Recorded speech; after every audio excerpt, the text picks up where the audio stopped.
Hey guys, MBSC1 again. And first off, I just want to apologize for the bad quality. I lost my micro SD adapter thing, so I have to use my webcam again. But I thought it would be important to get you guys this video as soon as I could because we just had the first states last weekend, and I thought I would show you guys my deck list because I made top 8 with it. So here it is. So I'll just start with the Pokemon. 3, Baby Yveltal.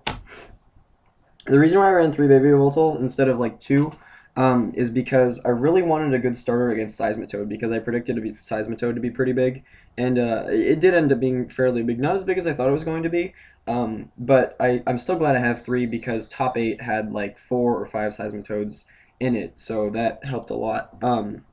Although I did lose my first round of top 8, which I'll explain after I'm done with the list. But yeah, so 3 was very helpful, especially because this deck can have bad starters like Keldeo, Jirachi, and Darkrai. So it's important to have a higher count of Baby Yveltal, I think. But it's not 100% necessary, but I'm still very glad I have the 3. 3 Yveltal EX, pretty much standard in every Yveltal deck. There was times when I wanted 4, actually. There was a couple times when I wanted 4. But ultimately, I think the fourth one just it can be better. That spot can be better devoted to something else most of the time. So I think 3 is fine. 2 Seismitoad EX. A lot of people were telling me that I should switch the baby Yveltal count and the Seismitoad count and run 3 Seismitoad. And I can understand why you'd think that. But in my experience at the tournament and using it, I'm very happy with the 2 Seismitoad and the 3 Yveltal. And the reason being, against other Seismitoad decks, it's good to start with Yveltal. And because when you do start with Seismitoad against other Seismitoad decks, they can just put a Headringer down on you, or Crushing Hammer or Enhanced Hammer off your energy early game. And plus, they also play lasers, and it just makes the matchup very luck based, which I don't like. But with Baby Yveltal, you can just start accelerating energy and hitting the Seismitoad and trading the prize trade between the two is very good because you hit for 50 with a muscle band and they hit you for 50 with a muscle band, and by the end you have a knocked out non-EX and they have a knocked out EX. So given that it does take one more hit from a baby to knock it out, but it still trades well. And then 2 Darkrai, excuse me. Excuse me. I'm also I got sick on the trip, so 2 Darkrai is just standard in every Darkrai deck, pretty much. I don't run Garbodor, so you can totally take advantage of Dark Cloak. I also did attack with Darkrai, a good amount during the tournament. Darkrai is still a good attacker, and that's why I run 2. 1 Keldeo and 1 Jirachi. Jirachi really added consistency to this deck. I resisted putting it in for a while, but I finally realized that it's needed, and so I put it in. Stellar Guidance is just too good not to have. I can get you the one of supporters you have, or just get you out of a supporter drain early game or anytime really. Keldeo is extremely helpful against Toadpuff or the Mirror Match. Any deck that runs lasers, basically, it just helps a ton because staying asleep will just make you lose sometimes. So that is all the Pokemon. I like this Pokemon line a lot. I might play this deck again for another states, and if I do, I'm not changing the Pokemon line at all, I don't think. I might add 1 to Denian, though, just in case other Yveltal decks get big. It's a pretty easy tech. For supporters, 4 Sycamore, 4 M, standard in pretty much every deck. I don't know why you would run really any more or any less in this deck. Maybe 1 less N to heighten another count, but I still think 4 N is just a good idea, and it's powerful. That's obvious. 2 Chorus. I know some people think about... excuse me. I know some people run 1 Chorus and then more VS Seeker, which I think is a good idea, but not right now, because Seismitoad is very big right now, and I predict it to be even bigger at the next states, because most of, I want to say like 35% or even more of the placings in Top Cut, if you look at all of the states, at least 35% of the decks had Seismitoad in the deck, which means that you need more supporters and less VS Seeker so that you don't dead draw. And that's why I only have the 3 VS Seeker. But I was very happy with this count. I'd like to have 4 a little bit, but I think 3 is enough. Oops, sorry. Yeah, this worked very well for me. 2 Lysander. I'd like a third, actually, and I did have a third for a while, but I just realized that, you got to cut space somewhere to keep the deck consistent and win the Seismitoad matchup and the Flareon matchup, and so that's why I had to go down to 2. But 2 is enough, but if you can fit 3, go for it. 1 Lysander's trump card. This is actually what the regular Lysander turned into. The reason why I have this is because Flareon and Night March are both played. They're not huge right now. They're both played though, and against Flareon, this really just gave me the edge and put the matchup over and made it extremely good. I played against three Flareon decks. One of them I tied, and the other two I beat. And the one I tied against was a very good player. I also just didn't get to finish the third game. I think if we finished the third game, I would have won. But and then for the last card, it's Getsis. Getsis is extremely good. I saw this guy post a picture of the card Getsis on Burbank City Gym a couple weeks ago, and I just was like, oh my gosh, that's such a great idea. And I don't think many people took advantage of Getsis or realized how good it was, but it's so good against Flareon. There was three examples that I can think of at the States where on the first turn I had Getsis in my hand or played it, or Ultra Balled for Jirachi and then played Jirachi to get Getsis on the first turn and then just won because of it. And because against Flareon, since they only run 4 Sycamore, Juniper, 1 N, and the Archies, if they don't have one of those in their hand and you Getsis them, they basically just dead draw for the rest of the game. There was a time against the Medicham deck where I played this and they had only 4 items in their hand, so they just shuffled them all back and then they had no hand, and I quickly won that matchup. So Getsis is extremely powerful, and I wouldn't take it out of this deck. I don't think I'll ever take it out of this deck until Flareon kind of dies off, but it's really good. I would definitely consider it if I were you guys. And then for items, we have 1 computer search. This is just to get anything you need. Dowsing is also an option. I think computer search is better though. It just helps you with that consistency. You can use it anytime in the game, but with dowsing, it's pretty much useless if you get it like turn 1 and you have a Juniper or something like that. So I just like computer search a lot. It's pretty much the best day spec in the format right now. It seems like every deck is playing computer search. 2 Burbank City Gym. I actually thought about cutting down to 1 of these after the tournament because it seems like every deck that is doing well runs Burbank City Gym. The only decks that don't are Flareon and Primal Groudon. And against Primal Groudon, lasers don't help you very much anyway, and against Flareon, they only have 1 counter stadium, and usually you just need the 10 extra damage instead of the plus 30. So I might actually go down to 1 Burbank City Gym. But 2 was good for me. 2 was enough. It helped. And then for lasers, obviously, you're going to run 4. I don't really feel like I need to explain that. Just very consistent.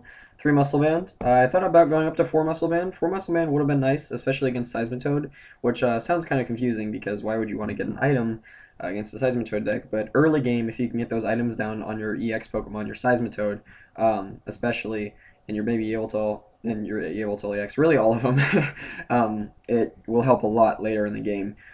So that's kind of why I wanted 4th. But 2 was satisfactory. I feel that I have a good Seismitoad Slurpuff matchup with the 3, and I think if I wanted to make my matchup against that deck better, I wouldn't put in a 4th. I think I'd put in like a Zero Sick or a Team Theragun or something like that. 2 Headringer. This helped a lot against Toad decks, especially Toad decks. A little bit against other things too. Helps in the mirror so that your opponent can't put down their own muscle bands.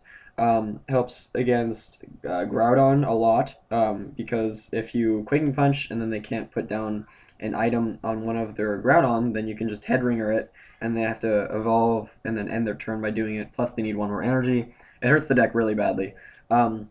If they run Masquerain, obviously they can pick it back up, but it can still hurt them early game. And it's great against Frisian Genesect as well, and like I said, Seismitoad, it hurts really bad. If you go first against the Seismitoad deck and they start with Seismitoad and you Headringer it, it seems like 90% of the time you'll win that game just because of how strong Headringer is against it early game. 4 Ultra Ball. I love this kind of 4 Ultra Ball. I was trying to fit 4 Ultra Ball in this deck for a long time. I love Ultra Ball because it just makes the deck so consistent. Getting Keldeo into play early game against Seismitoad Slurpuff is so important. I talk about that deck a lot because I felt it was one of the hardest matchups with this deck. So I tried to test against it a lot and add cards in that I felt would help in other matches, but also help against Seismitoad Slurpuff. So that's why we have the 4 Ultra Ball. Also helps with getting the turn 1 Oblivion Wing and getting the energy in the discard pile so that you can attach 2 energy in your first turn. So yeah, it's very strong. Just helps you set up quickly. Just increases consistency. And then 2 energy switch. I tried 3, and 3 is not a bad idea. I actually like 3. But I just found that it wasn't as important as some of the other cards that I needed. But if there's room somewhere, you might want to fit a 3rd energy switch. But yeah, this item line was very good. I liked it a lot. and I don't think I would change much about it. And I like the head ringer count, by the way. 2 seemed perfect. It seemed like to be just enough.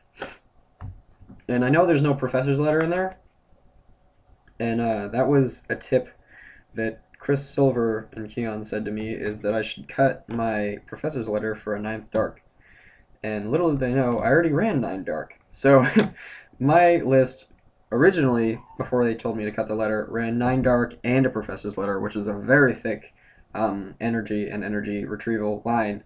And I liked that, but I realized that I did need trump cards. So I guess I didn't cut Lysander for trump card. I cut a professor's letter for it. But yeah, I just really wanted to have that consistency against Seismitoad. If you miss an energy attachment against Seismitoad, I think you kind of just lose right there most of the time. So you really need to have that consistency against it, which is why I run the 9 dark and no professor's letter, because you can't play the professor's letter against Seismitoad. And then 4 double colors is pretty obvious and standard. So that is it for the list. It performed extremely well for me, in my opinion. I think California is one of the hardest states to do well at because we have a lot of the nation's best players here, and you know, there's a lot of us here. It was 170 people at the States, which actually is a pretty good amount for a States. If you look at other states like Utah, that only had like 64, and I think Illinois or somewhere, no, not Illinois, it starts with an M, Missouri maybe, had like 64 or something like that too. So it was a big state, so I'm very happy to have made top 8 at it, and I think that's quite good. My record day 1 was 6 wins and 2 ties, which was the highest record. So if that's not proof enough that this deck is great, then I don't really know what is. It works really well. It's super consistent in its matchups. It doesn't really have any bad matchups, actually. I think Fairies Gardevoir is the only thing that can be tough beside... Oh, there's also Manectric Seismitoad Bats, which, lucky for me, wasn't very played. But yeah, and the only reason I think I really didn't make it higher in top cut was because against Mark Garcia, who's also a very good player, he was playing Seismitoad Slurpuff, which was the matchup that, like I said, I was most concerned about. And I won the first game, then he won the second, and we were in our third, and then time was called. So it was basically whoever had the most prize at the end of turns was going to win. And the problem that was happening was I had 4 prizes and he had 4 prizes, and basically what happened was I had a baby Yveltal with damage on it, so all he really needed to do was knock that out, and then he would go down to 3, and I couldn't knock out one of his Seismitoad EX to take 2 prizes before he could do that. So what happened was I had the option in my hand. I had this hand that had N and Sycamore in it, and I could have played either. And I knew that if I played Sycamore and hit Yveltal and got a Dark Energy on it, that I could Quaking Punch and stop him from playing Crushing Hammers or Verse Seeker to Lysander. And so I thought that was the best thing I could do. So I played the Sycamore, and then off that draw, I did not hit my Yveltal, even though I had 2 left. I later found out that 1 was prized, which I think I searched out earlier, but I kind of forgot about. I only had like a 14-card deck, so I thought the chances of hitting Yveltal were pretty high, but now that I see that since 1 was prized, it's pretty much a 50-50 shot.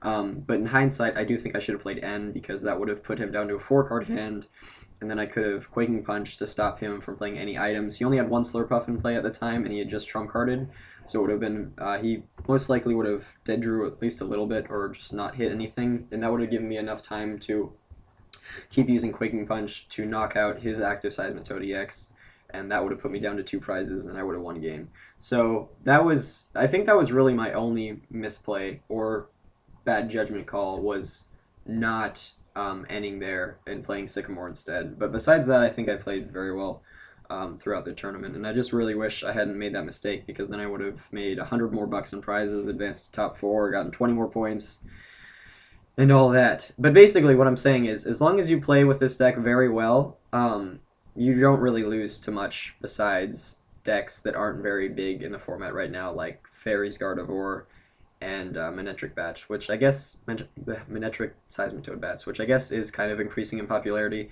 I'm trying to fit a weakness policy into this deck so that I can deal with that a little bit more. I'm just not sure what to take out at the moment. Maybe one of those Verbank, like I was saying, but we'll see. So sorry about all that extra commentary. I guess I just kind of wanted to explain how that happened. So thanks for watching. I'll have more videos up soon, I hope. My camera, like I said, I can't really transfer my videos from my camera to the computer because my SD card reader thing is missing right now. So Sorry about that. But thanks for watching. Comment if you want to tell me something, like the video if you liked the video, and subscribe for more.